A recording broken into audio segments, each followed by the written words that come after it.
अब आगे देखो, आपने क्लास शुरू करा। देखो अनुसूचियों के बारे में पूछा जाए तो सबसे पहले ये अनुसूचियां कहाँ पर थी रे? भारत शासन अधिनियम 1935 में। और इस भारत शासन अधिनियम 1935 में कितनी अनुसूचियों की बात की गई थी? 10।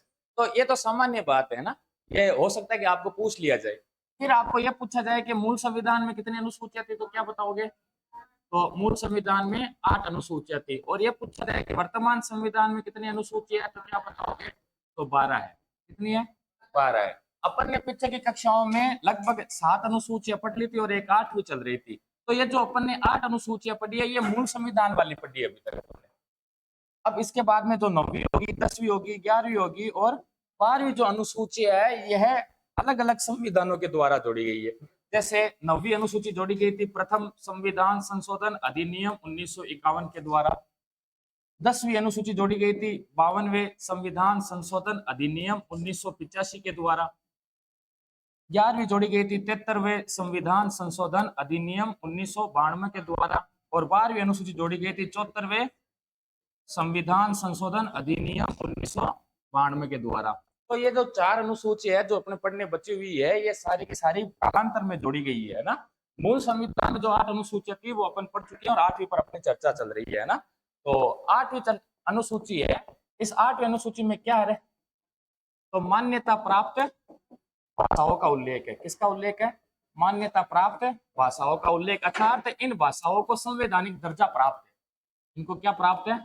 संवैधानिक दर्जा। क्योंकि इनका उल्लेख कहां पर किया गया है? संविधान में किया गया है। इसलिए इन 22 भाषाओं को क्या प्राप्त है?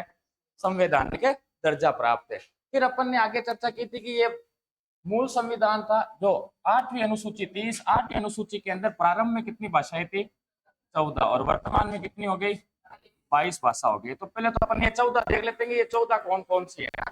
तो देखना, आप मानचित्र के माध्यम से प्रयास करते हैं याद करने का, और उम्मीद है कि आपको याद भी हो जाएगी, है ना। तो एक नॉर्मल सा मानचित्र बनाए हो। देखो पहले तो आ जाए अपने उल्टू चलो। कश्मीरी, 1 नंबर कौन सी? कश्मीरी। 2 नंबर हो जाएगी पंजाबी, पंजाबी भाषा। 3 नंबर हो जाएगी गुजराती भाषा। 4 नंबर हो जाएगी मराठी, यहाँ महाराष्ट्र तो है। 5 नंबर हो जाएगी कन्नड़, कर्नाटका के अंदर बोली जाती है। 6 नंबर हो जाएगी कौन सी? मलयालम, मलयालम है ना, केरला में बोली जाती है। फिर 7 नंबर हो जाएगी तमिल, जो कि तमिलनाडु में। 8 नंबर तेलुगु, है ना, तेलुगु कहाँ बोली जाती है? आंध्र प्रदेश में। 9 नंबर हो जाएगी उड़िया, जो कि उड़ीसा में बोली जाती है। 10 नंबर हो जाएगी असमिया, जो कि आसाम में बोली जाती है ना।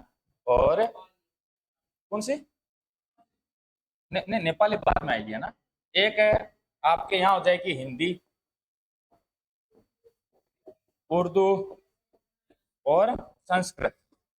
ये तो 3 भाषाएं हैं जो आप अच्छे से जानते हो। तो 3, 4, 5, 6, 7, 8, 9, 10, 11, 12, 13। एक और रहेगी, कौन सी? है पांडु, पांडु डोगरी तो हाँ, बंगाली। एक बंगाली होगी। कौन सी होगी? एक बंगाली आ होगी। देखो अब गिनो, 1, 2, 3, 4, 5, 6, 7, 8, 9, 10, 11, 12, 13, 14। ये तो थी मूल संविधान में। अब अलग से कई भाषाएं जोड़ी गई है इसके अंदर। जैसे 21वें संविधान संशोधन अधिनियम 1967, इसके तहत जोड़ी गई थी सिंधी भाषा को। इसमें कौन सी भाषा जोड़ी गई? सिंधी। फिर जोड़ी गई थी 3 भाषाएं, जिनमें अपन ट्रिक से याद करें तो एक तो होता है नेपाली, नमक से नेपाली, मणिपुरी, और ये हो जाएगी कोंकणी। कौन सी हो जाएगी? कोंकणी। और फिर आगे चलकर 4 भाषाएं और जोड़ी गई थी, जिनमें एक तो आती है बोडो, एक आती है डोगरी, एक आती है मैथिली और एक आती है संथाली। तो अब आप गिनो, 14 वो, 15, 16, 17, 18, 19, 20, 21, 22। ये 22 भाषाएं हैं।